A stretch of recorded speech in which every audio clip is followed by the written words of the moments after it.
Damn, what's going on, everybody? Welcome to another episode of First to Go Sports with your boy Tyrone Brown. Yo, it's been a crazy ass weekend, crazy ass sports weekend. Um, I said, let me wait till everything play out. Let me just jump in. As you can see, I'm already got the knowledge me shirt on. Bad blood was on. You see, I got my Roman Reigns. You know what I'm saying? You know what I'm saying? You gotta get a lot of the Roman back. The bloodline back. The Rock came back. Damn, the Phillies lose 6-2 after looking rusty. The Sixers are back in training camp. The Eagles come off the bye. This week coming up, it's a lot to talk about. First, let's get into it. Got to acknowledge the tribal chief. Got to acknowledge the tribal chief. Shout out to Roman Reigns. Like I said, the Rock is back. The final balls. Crazy show tonight. Crazy show tonight. I don't know where to begin. I'm so hyped up. I'm just like, damn, it's like it's like now almost 10 o'clock, and I'm like, I'm ready to go. I see everybody jumping on. I'm ready to go. I see y'all got the eyes on. So let's get to it. Let's get to it. Hold on. Don't want to disrespect the Roman. Don't want to disrespect the belt now. Don't want to disrespect it. There you go. We're gonna put that right there. We're gonna put that right there. Oh man. So uh let's get started. First and foremost, the Phillies came out exactly how I thought they was after a week off. It's the worst thing that can happen to a team that relies on their bats because with a layoff like that and with the Mets playing in meaningful games and a quick turnaround, they was able to jump right back into it. And you can see it. You can see it. Wheeler, he did his thing, pitched 7 shutout innings, and the bullpen came in and crapped the bed. Long story short, Phillies lose 6-2. I expect them to be better tomorrow. We'll see. Hopefully they wake up. The thing about this type of series is so short that you really got to get a win in order to get back into this thing. That's the three. It's the worst case scenario for a team like this, especially when your ace goes out and puts out an ace performance and nobody can hit the ball. So we got to wait and see what happens. I believe they'll be okay, but you just never know. You just never know. Hey, what's up, Riz? What's going on? Late pod tonight, man. Late pod tonight. Had to watch WWE. Jumping back in it. Everybody, what's going on? Man, it's a lot to talk about. We got tomorrow's football games. It's just so much to talk about, man. And I'm a little overwhelmed. Yeah, you see at the bottom of the screen, I got MLB, I got WWE, I got the NFL, I got the NBA. But I want to jump into what I've seen so far with the 76ers in training camp. I know it's early. Um, Rez is right. We do have to throw to the young receivers. Talking about Jalen Hurts. Yeah, I did see that. I did see the game. Of course, we all saw what happened in the Tampa Bay game. Jalen Hurts was completely uncomfortable, but I'm gonna touch on that. But I think it's a little deeper than Jalen Hurts being uncomfortable. I think we're missing something, and I think we're overlooking a situation that has happened, and we're blaming Jaden a little bit too much. And I'm gonna get into that in a second. But I want to give a shout out to the Sixers, man. They got a plan for Joel Embiid. He's coming to camp. He's lost 30 pounds. He looked like he's ready to go. They have a plan to make sure he gets to the playoffs because if y'all all been watching the Sixers as much as I have, and the one thing that has been a problem has been Joel Embiid being healthy in the playoffs. So hopefully we can get that done. Hopefully we can get into the playoffs, be healthy. I mean, the dude averaged 35 points on one leg, but I don't believe he's the reason they lost the series. The reason they lost the series is because you didn't have a wing who could score or a wing who wanted to score, which is Tobias Harris. Not only did Tobias Harris provide nothing on the offensive end, but he disappeared on the defensive end. Sixers losing six, right? If Tobias Harris just gives you 20 points, the Sixers win that series easily. Well, not easily, of course, but I believe they won that series in seven. Red said he believes that Hurts makes the audible, coach audible, can a coach audible out. It's not Hurts. Hold on, Reds. I got you. It's not Hurts. I'm gonna tell you exactly what's going on here. I'm gonna tell you exactly what's going on. But from what I can tell with the Sixers, they got Caleb Martin now. You got, of course, you got Paul George, PG-13. Um, I don't care what nobody says. They were saying, oh, he doesn't have the most memorable playoffs and all that. Paul George has never played with a Joel Embiid and a Tyrese Maxey. Tyrese Maxey is a monster. He is a monster waiting to be unleashed. I don't know if you've been watching what I've been watching as far as camp goes, but this bull is locked in. He's healthy. He's young. He's hungry. And B called him the franchise for a reason. He called him the think about this. The best player on the on the Sixers, called another guy the franchise. Why? Why did he do that? Because he's trying to let y'all know who this young bull is. He's 23 years old. He is going to be here for the foreseeable future, putting up crazy numbers. So when I tell y'all we are in good hands for the next probably 4 years, we are in good hands. Now the team gets older, so we'll see how that plays out. But this is probably the best Sixers team on paper that we've had in a very, very long time. I believe they're all dogs. I believe everybody's hungry. Kelly Oubre's back. You got Drummond. The sky's the limit for this team if they stay healthy. Nick Nurse is a NBA champion level coach. He's top five coach in the league. Sixers have everything they need to get it done. You got, Kyle Lowry coming off the bench with experience. KJ Martin. They have a really good squad. They got the ball from Paris. He's going to be a guy with high energy, plays defense, can hit the outside shot. I'm telling y'all right now, the Sixers are going to be a problem. I don't think the NBA was giving them a lot of respect. I was listening to ESPN today, and the boy Amon Shumpert, LeBron James' former teammate. He's an analyst now. He said that he believes the Knicks is better than the Sixers. I thought he was tripping. I thought he was smoking on something. Now I know he used to play the game, but there's no way you can look at the Sixers roster and say the New York Knicks is top two. Of course, you got to be number one is Boston. They're defending champions. They got the best roster, in my opinion. If Porzingis is healthy, as long as Porzingis stays healthy, the Celtics are really tough. But you can't tell me because you traded for a Carl Anthony Towns that now you were better than the Sixers when Sixers just picked up Paul George. That's crazy talk to me. When you beat the Sixers in 6 games, right? With a one-legged Joel Embiid. That's all I'm saying. I just think that it goes it goes Boston, Sixers, then the Knicks, then the Milwaukee Bucks. And the reason I say the Bucks, and I'm gonna go five. The Cavs is probably number five.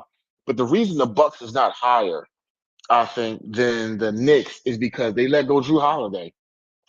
Drew Holiday with the Celtics. I'm just saying the Celtics are loaded. That's going to be a tough team. That's going to be a very tough team. Riz, what you talking about LA? You got to elaborate on that. What you talking about LA? We talking the Eastern Conference right now, but you said LA. What you talking about?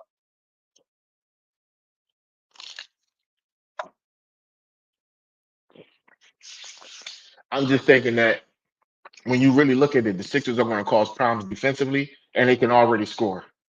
They can already score, and you don't have a lot, and you take a lot of pressure off Joel Embiid.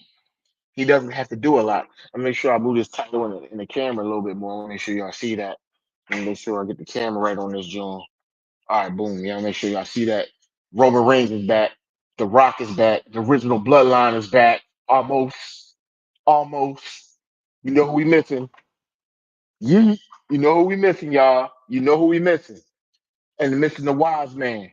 So it's a slow process. It's a story that's building toward WrestleMania in Las Vegas.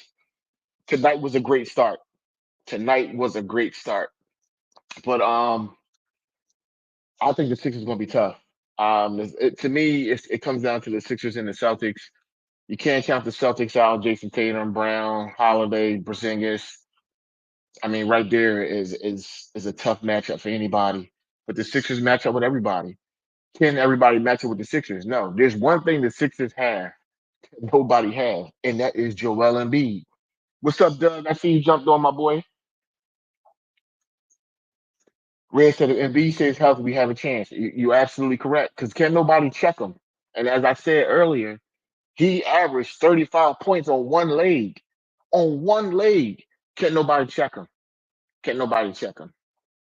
Can't nobody check Roman. Can't nobody really. I'm all hype on Roman Reigns being back. Can't nobody check Joel Embiid. Can't nobody check him. So if he's healthy and Tyrese Maxey is doing what Tyrese Maxey does, and then you got Paul George, who won't have what's the word I'm looking for? The level of stress to deal with as far as defenses. You can't double everybody. You can't double JoJo and then you leave Paul George open. Because number one, Paul George is a spot up shooter as well. You ran said on two legs he'd go for 60. You're right. On two legs, he would definitely went for 60. I mean, because the bull is just nasty and he healthy. And Reds, I don't know if he was on when I first jumped on, but he also lost 30 pounds. So that means he's coming in. And you know what he said? Joel Embiid tells you exactly what his focus is every year, if y'all pay attention. The one year he said, I want to win the scoring title. He won the scoring title. He said, my focus this year is the MVP. He won the MVP. He said, this year is about nothing but getting to the playoffs and winning the championship. I'm trying to tell y'all right now, if he gets to the playoffs healthy, he is focused. He going to turn this shit out. I'm trying to tell you, he going to tear the playoffs the hell up. He a bad bull. One leg, 35 points. I'm looking forward to the Sixers. I can't wait. I cannot wait. Scooting back to the Phillies today. Again, what I saw with the Phillies was very simple. A team that was rusty, that's been off a week. Hopefully they wake up tomorrow and get this thing going. They have probably the best team in the MLB as far as the Eastern side go. But they gotta wake up. The bats gotta wake up. You know what I mean? With Wheeler dealing like he was today, you would hope the Phillies would have had more than just a 1 point lead. But then you could see that the bats were struggling, and the Mets get hot against a bullpen that causes problems. Yeah, Reds, we gotta get the bullpen, gotta get it together. You're right. So we'll see. I still got faith. I'm not one of those people that be like, oh man, the season already lost first game. Nah, this team got a lot of pride. They got a lot of dogs on this team. I believe they'll be fine. I believe they'll be just fine. But moving on to the NFL. No, you know what? We're not gonna do the NFL. Let's do right now. Let's go to the WWE. What I saw tonight. So what I saw was a good show. Um, Rochelle Rodriguez boxed the ending of the damn Rhea Ripley Liv Morgan match. It wasn't supposed to go like that, but they had to call a DQ because it was obvious that she got involved. It's ridiculous. Red said everybody on the Phillies want to hit a home run. No, I don't think that's it. I don't think that's it, Red. I think they just really it's just they just look rusty. And then what happens is you start pressing, and that's what happens. You start pressing and you can't hit the ball. I believe they'll settle down the next game, and I think they'll win the next game. I think they'll be okay. They look like a team that was off a week because baseball is a lot different than football. If that makes sense, when you get time off in baseball, you got to get your rhythm and timing back. So it could be a little tricky sometimes. It could definitely be a little tricky. But uh, let me see what I wanted to talk about the NFL schedule. Here we go. So as I'm watching the Falcons and the Buccaneers, right? So I'm watching the Falcons, and it just brought me back to what I saw with the Eagles when Shane Steichen was here. But hold on, so I can get this thought out to y'all right. I want to make sure I explain this to y'all right. Okay. Y'all remember when Jalen Hurts first started playing quarterback, right? He wasn't accurate. They ran the ball a lot, but they still get to the playoffs, right? Think about it. The next year, right? The offense starts off slow, just like it is now, until Shane Steichen took over the offense. Hear me out when I say this. Shane Steichen was able to make the game easier for Jalen Hurts. This is why you don't see all these turnovers. Now, as far as the fumbling go, Jalen Hurts got to be better with he got to be better with the ball in the pocket, two hands on the football. He got to be better. The interceptions are are from a quarterback that's trying to play hero football because he's in a scheme that Sirianni has now put back in place since Steichen has left. Remember, they went 10-1. They won 10 straight games last year. Then everything started to fall apart, right? But the 10 wins didn't look good. They were winning on talent alone. Sirianni has stuck his nose back into the play calling and put his offense back in play. It don't look the same. The year Jalen Hurts, if y'all can remember, that MVP season, he didn't throw more than like 25 passes a game. He's averaging 35 plus passes a game now. That is a recipe for disaster with a quarterback that's the caliber of Jalen Hurts. Anytime you put the ball in the air that many times, it's going to be a disaster. And this is what we're going through right here. This is the problem. This is what we hold on. I ain't open my fantasy ring. Hold on, I ain't see the fan. I'm all over the place. Your fantasy football ring I won last year. Just added to the banners and all that. Let y'all know I be doing something. I actually be doing something. But let me get back. Jalen Hurts is in a position where he's trying to get through an offensive scheme that is terrible. And let me explain to y'all what I mean. Fast forward. Rewind to the Green Bay game. Think about this. It's the first game of the season, right? Jalen Hurts was under center, and we saw a lot of motion, right? We saw a lot of it. That meant Kellen Moore offense was in play. Why in the last two games, at the end of the last game, you didn't see none of that? It got back to how it used to look last year, the offense. Jalen is struggling because the offense is not designed well. The scheme is poor. And if he was to let Kellen Moore do his job, I don't believe it'll be this difficult. I really don't believe it'll be this difficult. I believe it's like this because Nick Sirianni has put his hand back in the pot. If he is smart and let that pride go, he can just let Kellen Moore run the offense and it'll be fine. If y'all remember the year Dak had his best year, it was a lot of easy throws over the middle and things like that. If y'all notice with this offense, Jalen doesn't throw into the middle of the field no more. He's looking outside in now. Why is that?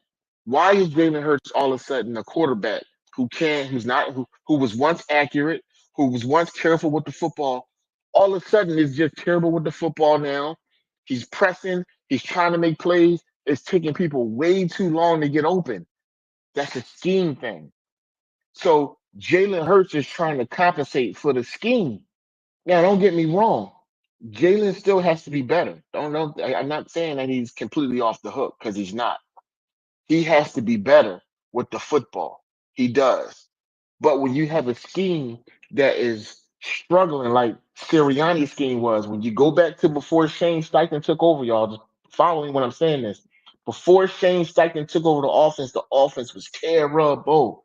Remember they hired Sirianni? He got up there. The press conference was terrible. A lot of people thought right then and there he didn't know what he was doing. A lot of people thought before he even got the job that he wasn't a good coordinator. He wasn't a good X and O guy. Sometimes you get it wrong with an offensive coordinator, with an offensive coach. The Eagles go for offensive minded coach, quarterback coach Andy Reid, Doug Peterson, former quarterback coach. Nick Sirianni was a former wide receiver coach before you took him. But what was his tree? Andy Reid came from the Bill Walsh tree, right? So therefore, Doug come from under Andy Reid. So this is why you get an offense with Nick Foles when things got simple. Why did Nick Foles get so hot like that? He was accurate with the football.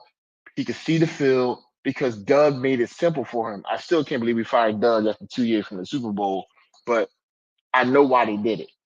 They did it because they don't want to give head coaches power, and they wanted to they wanted to basically Doug what he was going to do. I thought Doug earned the right to have his own coordinators, but hey, there's water under the bridge. We can't talk about it no more. But what I'm saying is the easy passes aren't there no more.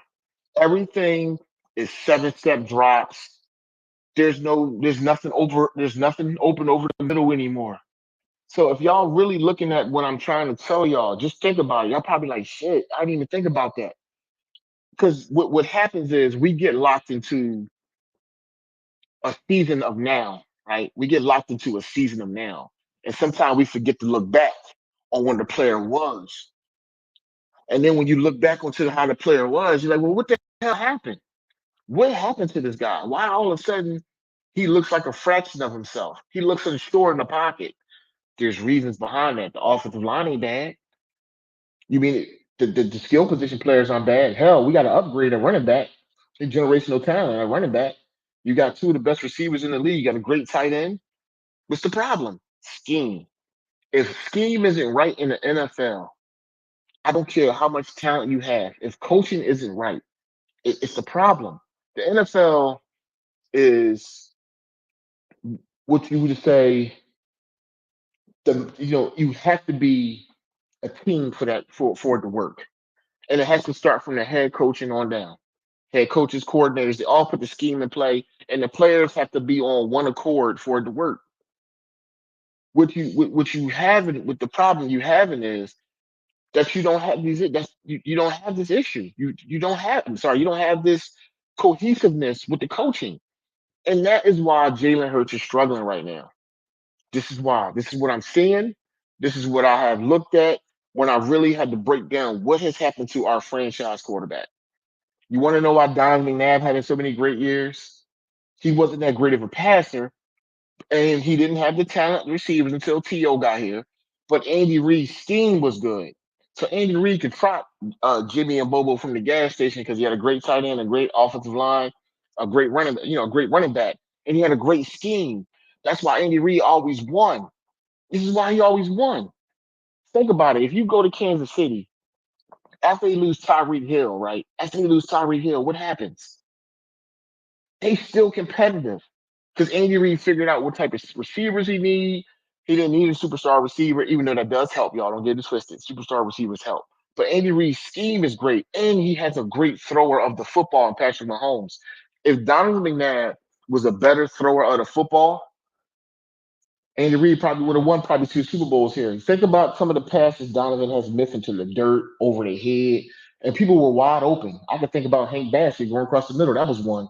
There's a lot of plays. There's the one in the Arizona game, in the championship game, where Donovan overthrew Deshaun Jackson. Mahomes make those throws. You see what I'm saying? But Donovan was still great.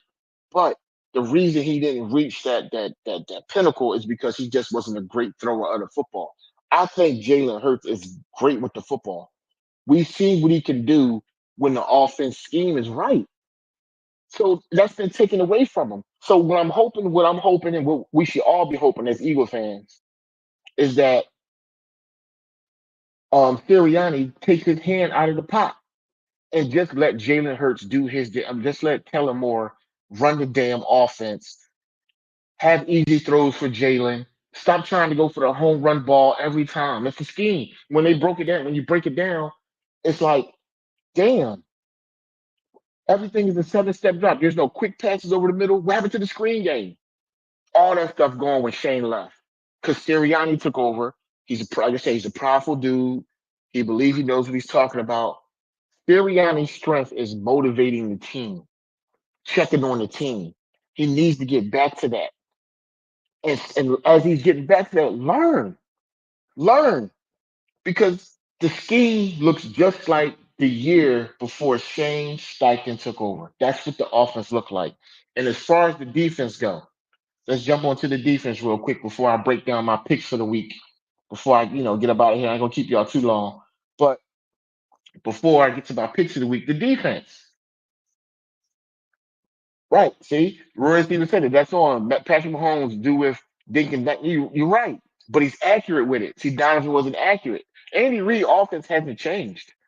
Just the quarterback. He still has a good offensive line. He has above average wide receivers, right? You would say that. I thought the boy Rice was going to be a superstar, but he got hurt. But he looked like he was on his way. Now they got speed with the boy Xavier Worthy, so they can stretch the field. I'm just saying that when you really look at Andy Reid's scheme, it hasn't changed. It really hasn't changed. Just Patrick Mahomes is great. She's great. So when you have a great head coach with a great scheme and a great quarterback, it's the results. This is why they end it every year. Say what you want about them, the referees and all that shit, which is true. Some of that shit is true. Some of the referees be tripping, giving them all kind of maybe holding it. I don't want to start on Kansas City. I'm just trying to give them props for them being where they at because I believe, yes, they do get help from time to time and calls do go their way, whatever.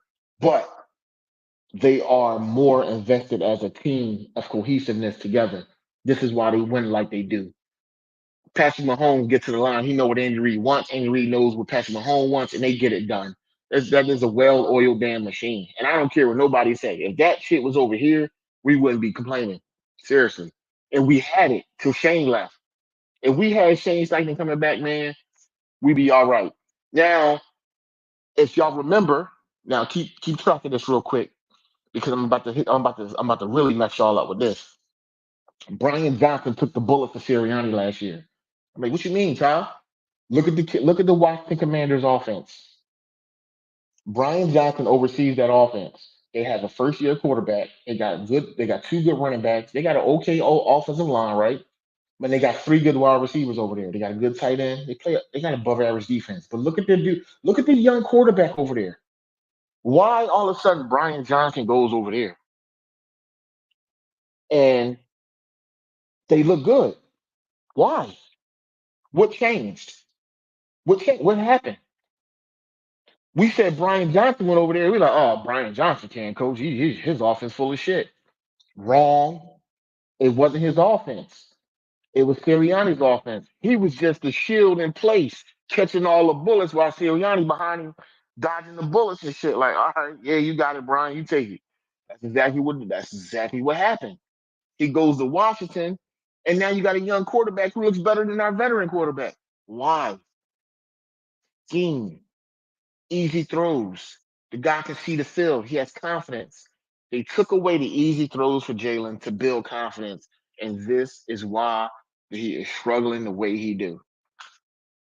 I see Jackie Washington. What's good? Welcome to the show. Welcome to the show. Welcome to First to Go Sports. Appreciate you.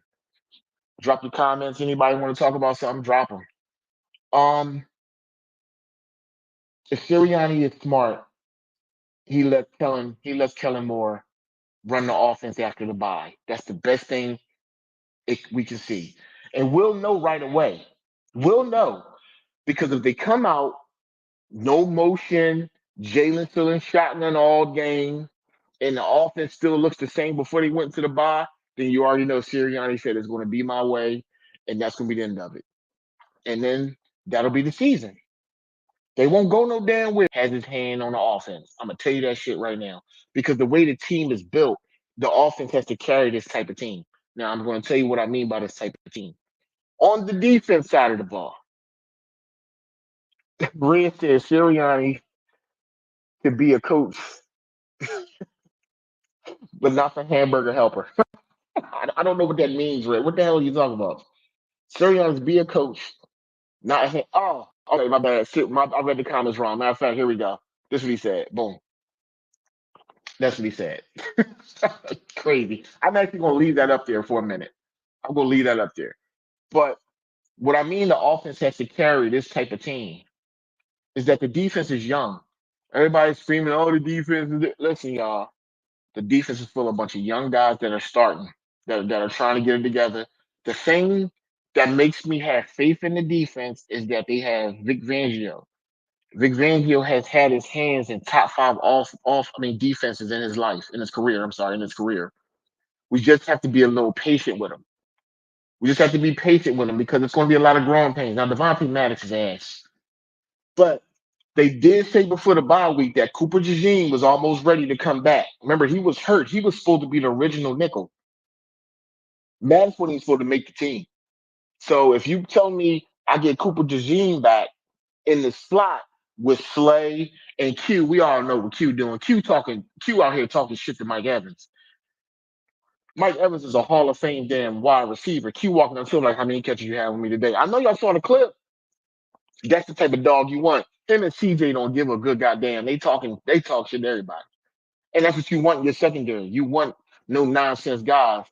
I'm from the old school, so I haven't seen corners talk shit like this since Eric Allen, Wes Hopkins, Andre Waters. I'm from that area. The Byron Evanses, the Reggies, the Clyde Simmons, the Jerome Browns. I'm from that era. The Brian Dawkins. List goes on. Sheldon Brown, Mister One Hitter Quitter. Man, Doug come in and says Q a dog. Yes, he is. Q is a dog, man. Q is not a plane. He's not playing. He out there talking shit to a Hall of Fame receiver, telling him, yo, you ain't catch nothing. You ain't been catching nothing. You know what I mean? You ain't been catching nothing. So when you see that, that makes you have faith in your secondary, especially with CJ. CJ got to get a little better on his coverage, but that'll come after the bye. I think he's just trying to do too much. You get Bradbury back, which will help in the secondary as far as safety go. I don't think he's a corner, but he's a big physical guy who can help in safety. Blankenship will be healthy, and we'll see what happens. I think the defense will be okay. I do think they need to make one change, and maybe that'll come after the bye. I do not think N'Kobe Dean is the answer at linebacker for a full game. And what I mean by that is he should be rotating in with either Jeremiah Trotter Jr. or you got White. You got Delvin White. Let him play. I don't know what the hell's going on. I know Delvin feels salty as hell. He pissed. I get it. They chose N'Kobe over you. But what's the best way to get back on the field, y'all? You know how it is. Get back on the field, start tearing shit up, and the coaches won't have no choice but to start you. You sit back there, you're pouting, and you can't play. It causes problems, and that's why he hasn't played. No, I said Jeremiah Trotter Jr. No, I ain't forget about Trot. I ain't forget about Trot. I ain't forget about young Trot. I just think you got to start rotating these linebackers a little more. Zach is a beast. Braun, he's a pleasant surprise. I did not expect him to come from New Orleans and do what he's doing, but he a dog. But you need somebody next to him that's physical. The Kobe Dean is 220 pounds, and he's playing middle linebacker in the NFL. And shit just don't make sense to me. He should be an outside guy or like a rotational guy. And if y'all ever notice, he doesn't run anybody the hell down. When y'all hell see the Kobe Dean run and catch somebody after they catch a pass on him? He could barely run. I don't know. The Kobe Dean doesn't move the needle for me, man. He is a guy that needs to be rotated in and out on certain downs. That's just my personal opinion. All other than that, I think the defense will be just fine. I do. I really think the defense will be just fine. Drop the ice. I think the defense will be just fine, but it's just going to take some time. You're going to have a lot of growing pains. Hopefully, they come out of like I said, they come out of the bye and they're a lot better. Also, they need to go to 5-man fronts. There's a reason I say go to 5-man fronts because I believe you have the corners to match up on everybody. They got to press up. Vic has to change it. Vic Fangio has to change that because in the Tampa Bay game, they came out with quick passes and things like that. And I just thought they took a little too goddamn long to move up and play more press. And maybe that's because Maddox, they didn't trust Maddox in press coverage because that could be a big part of it too. You got a guy out there who misses tackles, his assignments is crazy, and they just cooking him. And you're like, well, damn, let me see, can I help him with some zone coverages and things like that. Sometimes you are, what's the word, limited due to your personnel. So after the body they get healthy, we'll see. Maybe they can go back to that, get back to pressing and playing some 5-man fronts because I believe Jalen Carter needs to be in 5-man fronts. And I also believe Huff, the guy they signed for 50 million, the city's all over him. Oh, he can't rush the pass. I'm like, yo, man, this is my firm belief. You do not get 10 sacks in the NFL by mistake. That's not how it works. You don't get 10. That's not how it works, man. You just don't get 10 sacks by mistake. What's happening is he's turning from a pass rushing specialist, everybody, to an every down player. So what Howie saw was a chance to get get that's where I'm looking for it. Develop a young player that has already shown that he can rush the passer, has shown he can already be disruptive. So just give him a chance. I believe he'll start hitting his stride after the bye, hopefully, so the city can stop killing this man because I think he can play. I really think he can play. I watched him a couple times with the Jets, man. He was causing havoc. Red says you can play press coverage or coverage. Yeah, you can. And I think you need to get back to that. And that's something Vic Fangio said when they came out of the press conference, and I just think that Vic he was limited by his personnel in that game, and then they got behind so goddamn quick before they could even make adjustments. It was like wham bam bam, they down by 21 points. It's like goddamn, and you ain't even get a chance to make no damn adjustments. So we'll see what happens. We'll see what happens. You know, it is what it is. I believe they got a good team. I believe they'll make the adjustments, and we'll see what happens. But the main thing is that the offense has to carry the defense. I'm gonna go back one more time to the Super Bowl run, and then I'm going to give you my picks for the week. Then I'm going to get up and out of here because I don't want to hold y'all all night. I appreciate everybody on. Appreciate everybody on. Tom Brown First to Go Sports. Make sure you like and subscribe, man. Share the channel. If y'all liking what y'all hearing, please share with everybody you know. Send some likes and some comments. Definitely appreciate it. It helps the channel grow. And the more I grow, the more content I can do, the more things I can do on the channel. Doug said Huff is a one-trick pony that's not being allowed to rush out of the 4-point stance. That is absolutely correct, sir. I'm going to put that up on the screen. Boom. That is so true. That's what I was talking about. He was a pass rush specialist. He has to be allowed to do what he was doing until he can learn other things. Doug just said it, and I just said it. Again, Vic Fangio is a smart defensive coordinator, been in the league a very long time. Actually, this is his dream job. He always wanted to coach the Philadelphia Eagles defensively. So here we are. So we'll see. I think they're going to come out of the bye, and we got Cleveland, and we'll see what happens. Because at the end of the day, Cleveland is the team you should beat. You should beat the Cleveland Browns at home after a bye. But like I said, if the offense comes out the same, then this is what happened. Then Sirianni has decided that it's going to be his way or the highway. Why do y'all think Jalen Hurts has a problem with Sirianni? Come on, y'all. Jalen Hurts is a smart dude. Why does our starting quarterback have a problem with Nick Sirianni? What has happened? He see it. He see it. He can't say it out loud. He can't say it to the media, but you can tell he's frustrated. Like, man, this offense is shit. Like, dude, get your hands out of the pot, man. Get back on the sideline, doing all the gestures and all that bullshit you was doing, and lead the X's and O's to X's and O people. So we'll see. We'll see what happens. But moving on, I'm gonna give you all my picks for the week. All right, so you got the Jets and the Vikings, 9:30 in London. I gotta pick the Vikings. They look good. The Jets right now, they look good on offense. We'll see. We'll see. But I like the Vikings. I like the Vikings over the Jets in London. I like the Bears over the Panthers in Chicago. I like the Commanders over the Browns in Washington. I'm gonna try to say this so y'all can follow them. I like the Patriots over the Dolphins in New England. Until the Dolphins get their quarterback situation together, it's a wrap. Red pick the Vikes. I got the Colts over the Jaguars because I think Trevor Lawrence is trash. Hot barbecue trash at that.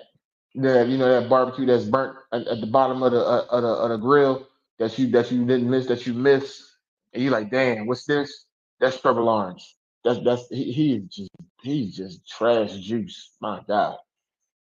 Ugh, I can tell you, I'm a child like him. I don't like him at all. And you got the Bills and the Texans. I'm telling you at home, I got the Texans at home. I like the Texans at home. The Bills are another team that if teams play man coverage on them, Josh has to do too much. He doesn't have anybody to go to. Now, if they make that trade for Devontae Adams over in Buffalo, then we talking about something different. Devontae Adams go to Buffalo, we're gonna be talking about something. I mean, he's talking about the Jets, maybe. The Saints are involved as well. But if I'm Devontae, I'm trying to go to Buffalo with Josh. Ooh, man. Even I heard Kansas City may try to jump in there too. Do you know one team that said he wasn't interested? I'm gonna get to them. Hold on. Let me finish my picks real quick. I got the Ravens over the Bengals. I got the Broncos beating the Raiders. I got the Cardinals beating the 49ers. That's my upset pick for the week in San Francisco. Then you got the Seahawks over the Giants. I believe the Packers will beat the Rams. Steelers going to beat the shit out the Cowboys. And the Chiefs beat the Saints. There it is. Riz, you got the Bills with the upset? Really? Okay. All right. All right. Bill, okay. All right. All right. So Riz, let me see who you got. Riz, you got let me go down your list. Hold on. Let me scroll it back. You have Riz, you got the Vikings, you got the Colts, you put the Bills in the upsets, you got the Broncos, you got the Seahawks, you got the Steelers. Okay.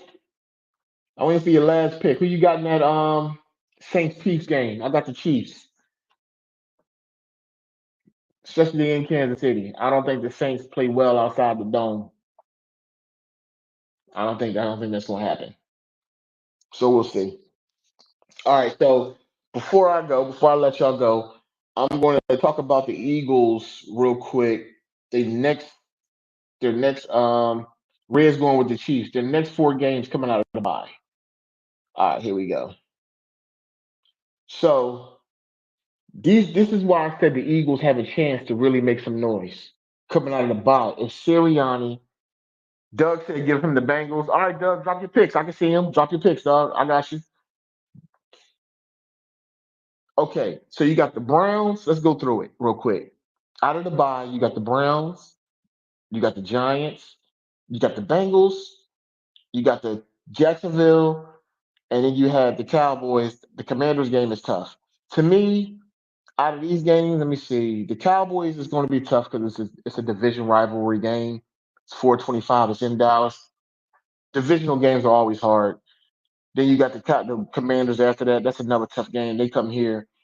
But out of the gate, before you even play the Cowboys, you should beat the Browns, the Giants, the Bengals, and the damn Jaguars before you get to those teams. I'm gonna tell you right now, they lose any of those games, it's like, come on, like what are we doing?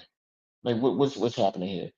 Red said you see five straight wins. I do see five straight wins unless Sirianni got his hands on the offense. And what I mean is play calling and decision making. Yeah, I mean, y'all saw some of it. I mean, honestly, the Eagles should be 3-1. They only got the ass beat by one team, which is the Bucks.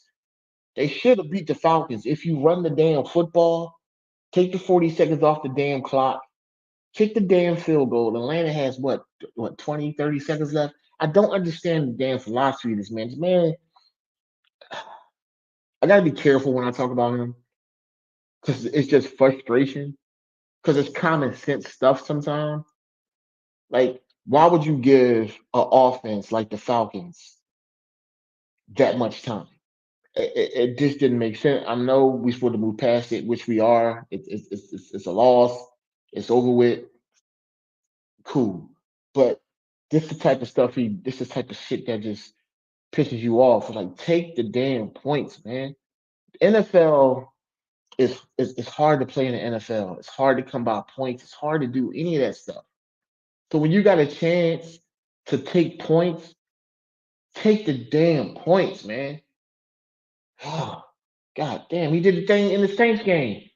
If it wasn't for the damn players playing out their goddamn skull, they lose the Saints game. He did the same thing and take the points. All right, all right. Let me. You know what? I'm about to vent. I'm about to rant. I didn't want to do that to y'all. I apologize.